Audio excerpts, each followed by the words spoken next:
Jadi mulaikan Allah Ta'ala, hidup kita di dunia ini adalah perjalanan menuju akhirat. Allah jadikan dunia ini tempat ujian untuk menampakkan kepada manusia siapa orang-orang yang betul-betul beriman kepada Allah. Bukan Allah ingin tahu, Allah itu menguji bukan ingin tahu. Allah sudah tahu segala-galanya, tetapi Allah itu menguji agar kita ini tahu. Ala ya'lamu man khalaq wa huwal latiful khabir. Bagaimana Allah tidak tahu sedangkan Dia yang menciptakan, Dia yang mengendalikan seluruh hati manusia ini.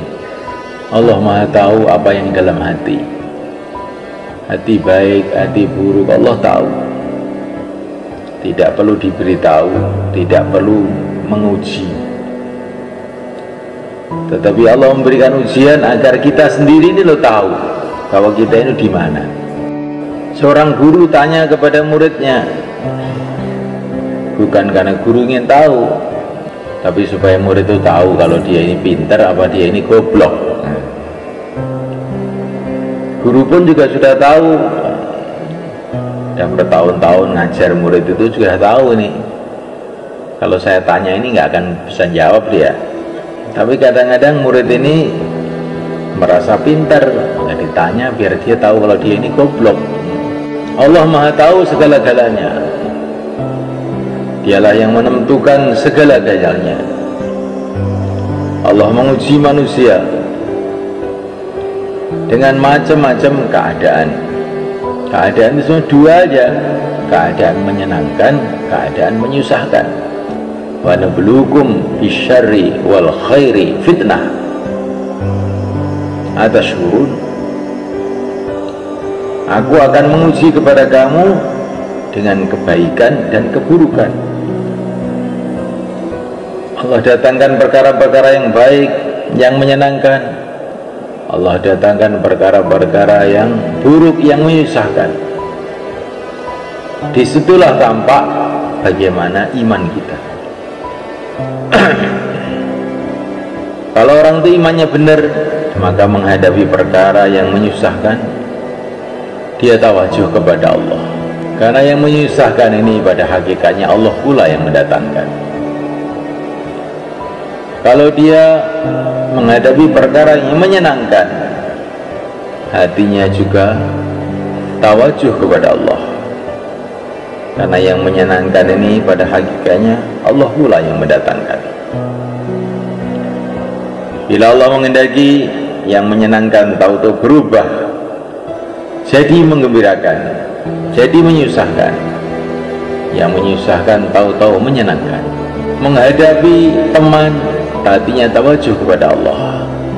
Menghadapi lawan, hatinya tawajuh kepada Allah. Lawan dan teman semuanya dikendalikan oleh Allah. Bila Allah menghendaki kawan jadi lawan, bila Allah menghendaki lawan jadi kawan, lawan jadi kawan. Orang-orang kafir di Mekah ini memusuhi Nabi, mengangkat pedang untuk Nabi, tapi akhir-akhirnya menjadi pembela-pembela Nabi. Kita tidak tahu, hati kita hanya tawajuh kepada Allah. Ini kalau iman itu benar itu begitu. Menghadapi apa saja hatinya kepada Allah. Hasbunallah, cukup Allah. Kita tidak berhak menilai Tuhan. Kenapa Tuhan berbuat begini? Kenapa Tuhan berbuat begitu? Itu bukan hak kamu. Urusan kamu itu adalah apa yang harus kamu kerjakan, apa perintah Allah untuk kamu, itu yang kamu pikirkan.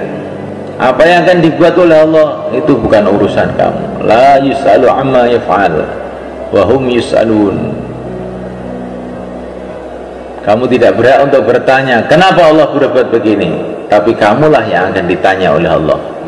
Kenapa kamu berbuat begitu? Kenapa kamu berbuat begini?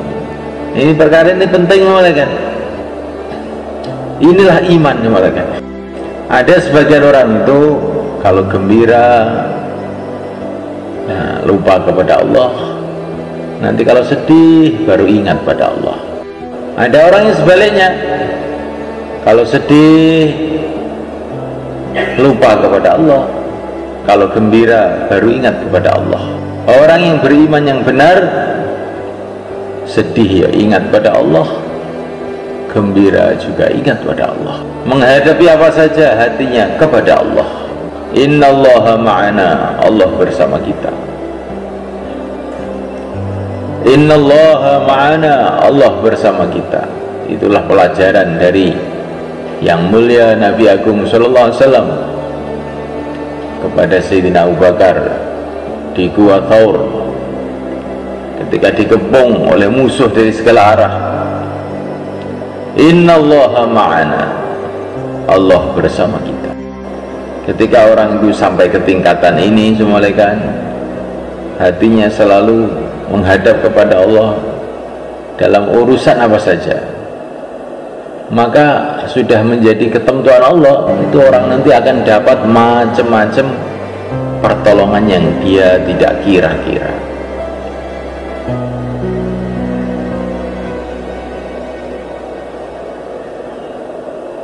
Selagi manusia itu hanya terkesan dengan makhluk, gembiranya dengan makhluk, susahnya dengan makhluk, maka dia tidak akan dapat pengalaman iman.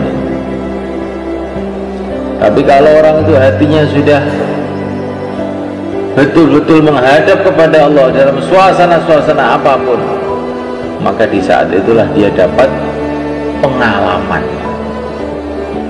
pengalamannya orang ahlul iman, pengalamannya para nabi, pengalamannya para sahabat.